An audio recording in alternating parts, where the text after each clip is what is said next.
Okay, so this is probably a little bit of time that I have to make another video. I'm actually at the hotel right now in Tokyo. I'm in Shinjuku, the Kale Plaza Hotel. I'm here for my jet orientation, and I'm actually supposed to be leaving for my area, Ono Hyoko Prefecture, tomorrow morning. So orientation was long. I had a free night once I got to Tokyo from the airport, so just kind of got to the room, dropped my stuff off, freshened up a little bit, and went back out to explore. And of course, nothing much has changed about Shinjuku.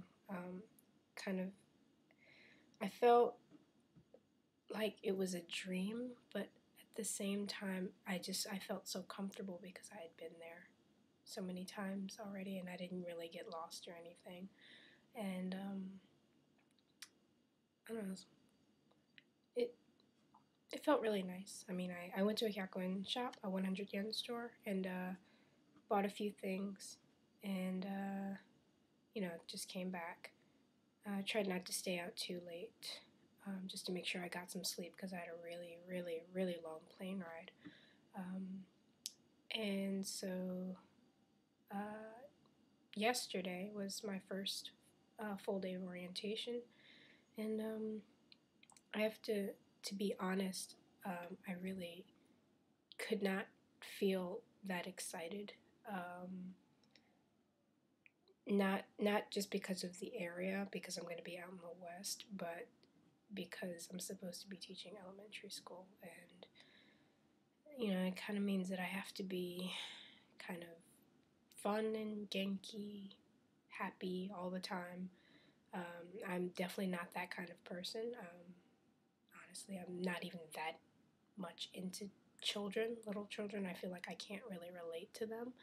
But so I didn't really feel that excited. Not only that, but that uh, most of the information that they gave us pertained to junior high school and high school, because most of the ALTs are going to uh, secondary level schools. So the people going to elementary school is like a really small group.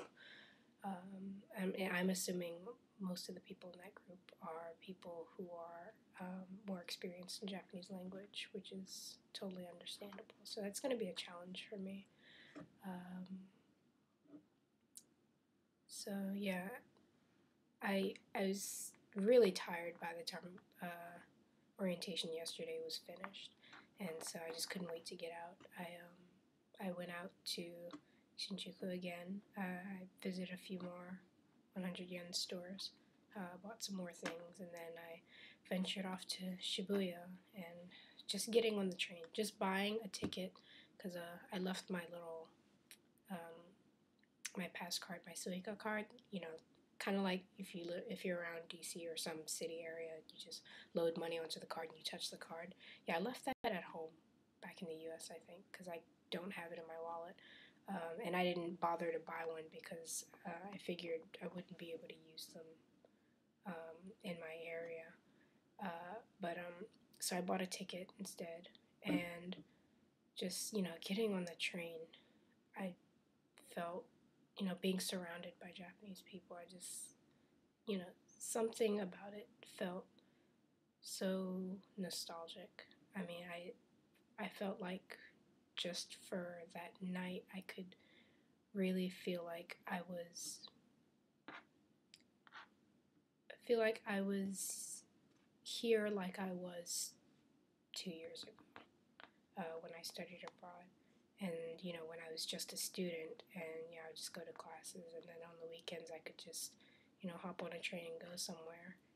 Um, it felt like that, just getting on the train. And I went to Shibuya just to shop at a book off. And for those of you who don't know Book Off is a place that sells books, CDs, DVDs, magazines, that kind of thing. They sell them not only new, but they also sell them used. So I bought my last day in Tokyo, I ended up buying a ton of CDs, so many CDs that I had to ship about half the collection in a box, and another half I took with me in my suitcase. But this time I only bought 3 CDs, and I'm trying to collect CDs from certain artists: Bonnie Pink, Larkin Seal, who else? A few others. So bought some CDs, and on the way back to the station, I saw this crowd of people, and I was, obviously something was going on. And as I got closer, I heard music getting louder and louder, and I heard this saxophone. And the saxophonist was really good. I mean, he's amazing. It's so amazing that I stopped right there, and I just sat there and watched. I mean, if they had played all night, I probably would have stayed there. I mean, they probably did, but I had to get back eventually. So, I mean, I listened, and it was just the experience was amazing. There was those 3 in the band: drummer, a bass guitarist, and the saxophonist. They were just sitting there jamming, like playing jazz, that kind of thing. And like there were these 2 foreigners, like doing a dance. Like they were just really getting into it. Some people were like dropping money into the saxophone case. Other people were buying their CD. Now, for me, I don't like buying expensive CDs because CDs in Japan are very, very expensive. The typical price is about 3,000 yen, which is about $30 just for a CD. Of course, in the U.S. it's a lot cheaper, maybe about $10-15. But their CD, they're like an up and coming band. Their CD was about 2,000 yen, or about $20, and I decided to buy it because I felt it was definitely worth it. Like when I heard that music, my face just lit up. I didn't feel like that. I didn't feel like I did then.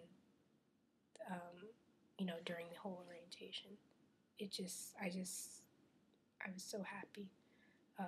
That the music really cheered me up after a long day at orientation, after like all these concerns about how am I going to do my job right, are people going to like me, that kind of thing. And without even having to think about all that, just music. Like that's why I love music so much, because it really cheered me up. So I ended up buying their CD, and I told them that they were really, really good. And the saxophonist, he was like, thanks. And I stayed there and listened for a little bit longer, and then I headed back to Shinjuku, and I was playing their CD a little bit this morning for orientation. So yeah,